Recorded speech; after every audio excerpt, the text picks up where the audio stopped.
Hey everyone, welcome back to I Know a Guy. I'm Anthony, and this is the podcast where connections thrive. Each episode, we spotlight inspiring entrepreneurs, professionals, and individuals doing amazing things. Together, we'll grow your circle, spark collaborations, and discover new opportunities. Today, we're meeting Tony Mohlman. He is a dedicated cultural ambassador and exchange student host based in Florida. With over 17 years of experience hosting students from around the world, Tony now serves as an area rep, helping other families create life-changing global connections right from their home. How are you doing today, Tony?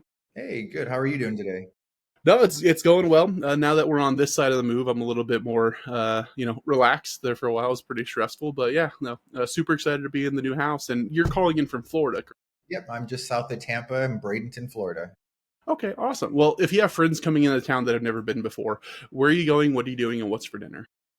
Where are we going? We're definitely going over to the island. We're going either to Longboat Key or Anna Maria. There are some nice little restaurants right on the beach, perfect view of the sunset. So, yeah, definitely AMI, which is Anna Maria, or Longboat Key. Okay, awesome. Well, you say little restaurants, but what's kind of your go-to? Are you more of like, hey, we have friends coming in, we're going to go out and we're going to eat pasta, or are you like, hey, I'm a home cook, we're going to do a lot of stuff on the smoker? What does that look like? I'm a big meal prep on the grill kind of guy, but if they want to go to the beach, there's a like Coconut Hut right there on Longboat Key, or some little restaurants over in Anna Maria. So, but I prefer backyard, enjoy my own pool, my own barbecues. Yeah, no, I get that. Now that we moved, we can have a smoker. So I've been doing nothing but got a pit boss, and I've been doing nothing but cooking outside for the last week. So exactly, awesome. So what is it that you do? So I work for International Student Exchange. It's a nonprofit organization, and we help find host families that volunteer to host foreign exchange students for an entire school year. So I'm finding families, seeing what their interests are, and matching them up with students from all over the world.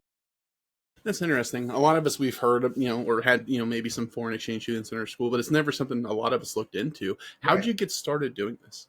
Actually, one of our neighbors, she was hosting a student about 17, 18 years ago. And there was a student that just needed to be placed. And I personally don't have any kids. And she reached out and she says, hey, will you help this student? He needs a home ASAP. And it was just one of those things. At the time, I was actually in the Big Brothers Big Sisters program. So I said, why not give it a shot? She actually stopped hosting after that year, and I continued on hosting 21 more kids with number 22 and 23 coming next month.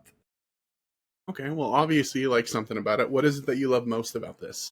It is just, they bring something unique every time. It's their cultures. I mean, we've had maybe 10 different countries visit us. We go over there and visit them, and they come here. We constantly are just, we love traveling. They always come back to visit. So it just keeps it exciting. I can't imagine not doing it. That's super interesting. How do they come across your table? I guess is it something where like your name's in it, out there, and they're like, oh, that looks cool. I want to go to Florida, or kind of what's that process? Yeah. So as a rep, actually, when I meet with families, I find out what their interests are. We have a database right now of over 400 students from all over. So if the family says, "Hey, I'm looking for a kid from Spain or Italy," I can sort all of those students out by the country that they're looking for, or just by interest. Maybe it's dance, maybe it's art. My two kids this year I found because they'll be going to an art school, a Manatee School for the Arts. And so when I was going through, I was looking at kids who like acting, drawing, they're artists. So I was matching these kids with their interest with where they're going to school. So just to Okay. make a perfect match there. If somebody's kind of interested in looking into this, kind of what's some of the highlights? What's some of the things they may want to consider? Because a lot of us, it may be a new concept where it's like, well, I know what happened, I don't know how to kind of get those first steps going. How to get it started or what their first steps would be. Yeah. Yeah, would just be to reach out to me. We would just do an online application, basically really get to know the family, why they're doing this, what they're looking for. Are they looking for a student who's very active in sports? Maybe I have maybe a family. This guy was actually an empty nester, and he loves cooking and he loves going to Disney and Universal. So he wants to show people what his passions are. So we find what the students' passions are and the host family. So it's just matching it up really.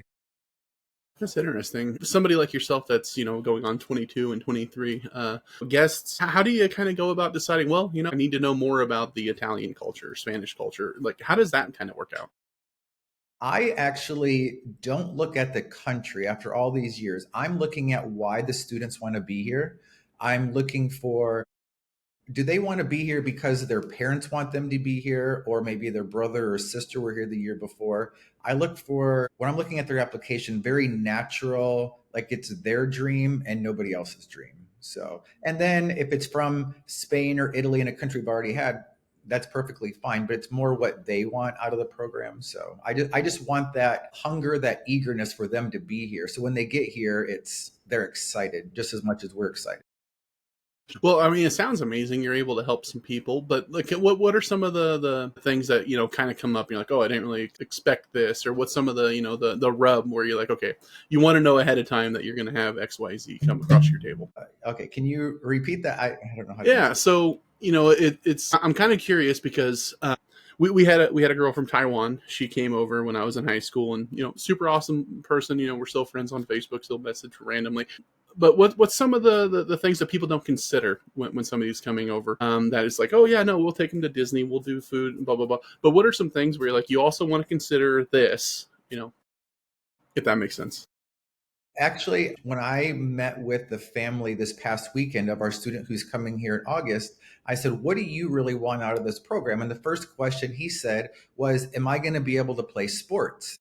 And I was like, oh, here we go. He's coming over here to play soccer. And I said, well, in America, when you're in sports, it's sports 5, 6 days a week. Like you just can't go here for the weekend. You're committed to that team. So I have to tell them, hey, are you coming here? If you're only doing sports, you're giving up seeing the United States. You're giving up all of our travels and all of our little spontaneous things. So a lot of these kids, they don't realize over there, sports might be 1 or 2 days a week.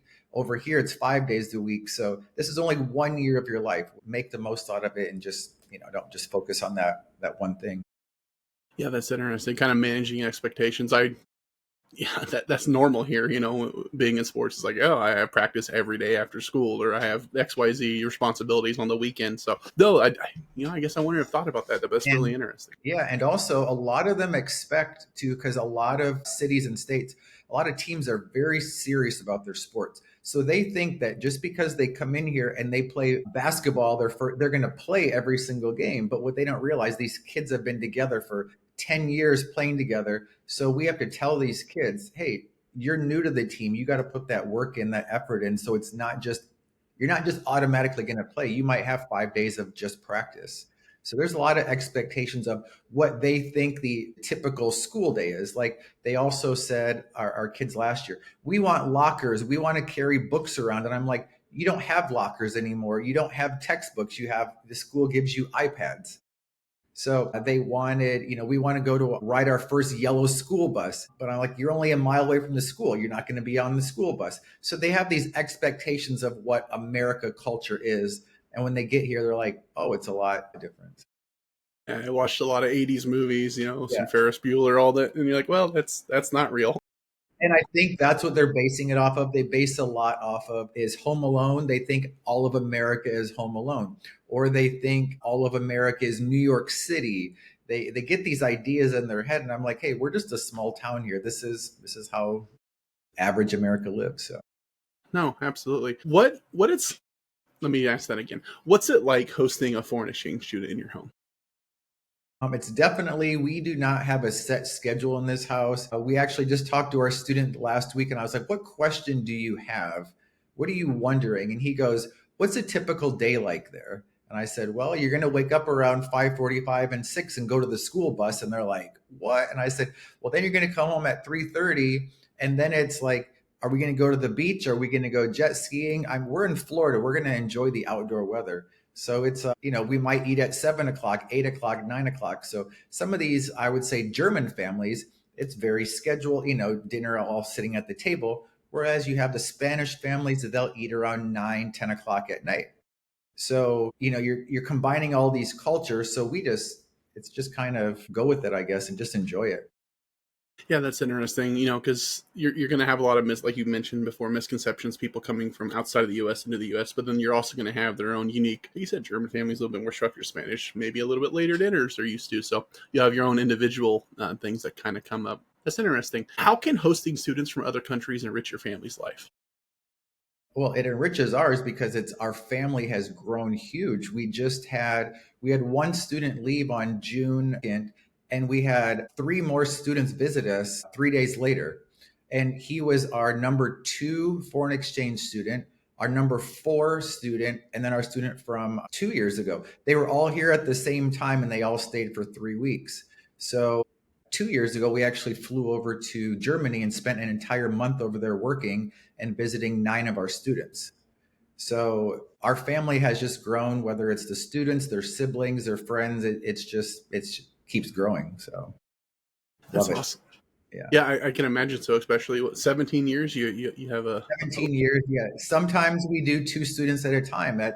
Last year we brought a student in from Spain. He was an only child and he's always wanted a big brother. And I saw that on his application. So we had a student from Spain and one from Switzerland last year. So then that was the first time. And our kid from Switzerland has always had just a younger sister. So this was his time to have a brother. And this was a time for the brother to have a sibling. So it was a good match like that. Yeah. So as a coordinator, we're looking at little things like that too, even all the way down to dietary restrictions, if they like pets, dogs, cats, yeah, little things like that we take into consideration. Why should more families consider becoming host families for exchange students? Well, my question is why not? I mean, we've had amazing stories, and I can't imagine not doing this. Everyone always asks me, why do you keep doing this? Why do you keep doing this? And actually what I say is like last year our kid was Dario, and I always say, I can't imagine my life without knowing Dario. We've had a kid from Spain, his name is Alex. And I was like, I can't imagine my life without know. So all of these students they impact you so much that I can't imagine my life without them. So I just keep doing it. It's awesome. It sounds awesome. So I always like to ask this question, but it kind of, I don't know if it necessarily fits, but we'll give it a shot anyway. Why you? What sets what you're doing apart from everybody else doing something similar? What was that again? I'm sorry. Yeah. I'm sorry. So It took me by surprise a little bit. What was that again? yeah, so I always like to ask kind of what sets you apart. So as an area rep, where do you think that you shine as opposed to other area reps or other people that are hosting families? Yeah. It wasn't until, and I never thought of this before until maybe the end of May.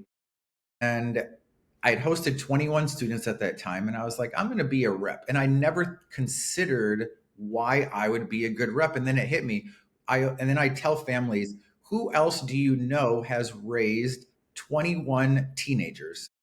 I mean, I know every lie and cheat and story, and I know everything they're gonna tell me before they tell me. I've heard it all, I've seen it all. The experience is there. I know what to look for. I know when kids are, I don't know, they're just not being true on their application. Just because I've seen all these students.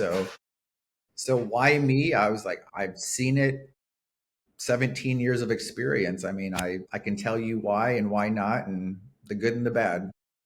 Yeah, after 17 years, I imagine you're getting pretty good at it. Yeah. So, all right. Well, I know we could probably go down on the rabbit holes. That much experience, that many stories, that many interactions. Yeah. But in general, is there anything that I missed or that I failed to ask that you wanted to add? I just want to add, like, I would really, everyone always has an excuse of, oh, I'm so busy and I can't do this and I can't do this. But just give it a shot. It is just, everyone always, I mean, I've always said I was busy with work. I was working a full-time job, 40 hours a week, and I never thought of this. And then I had that one friend that just said, hey, will you help? And I did, and it was the best decision I ever made. So even if you think you're not ready, you probably are. So Awesome. For people that have more questions that would like to know a little bit more, how can they get a hold of you? Where can they find you? yeah, my email address is Tony at origin, ORIGIN, biz solutions.com. Or, well, I don't know if they want to put my cell number out there. I mean, people contact me with my cell. So it's 937-760-0190. and just get a hold of me there. Perfect. And I'll put all that in the show notes so it's super easy to find. But if anybody would like to get a hold of Tony, do it. He's the exact same in a one-on-one as he is here, so don't be shy or nervous. He's doing awesome things. Outside of just that, he's a busy guy, but being able to give back, help kids, it's awesome. So more people out there need to do it. So feel free to reach out. If anybody would like to get a hold of me, you can visit me at ikag.me. You can find more episodes, subscribe to our newsletter, and connect with our growing community of awesome people like Tony. If you or somebody would like to be interviewed, you can also apply on the website. But Tony, thank you so much for coming on. I really appreciate everything you're doing. It's awesome. So I hope we all have an awesome day. Go out and grow our circles. Thank you. Absolutely. Take care.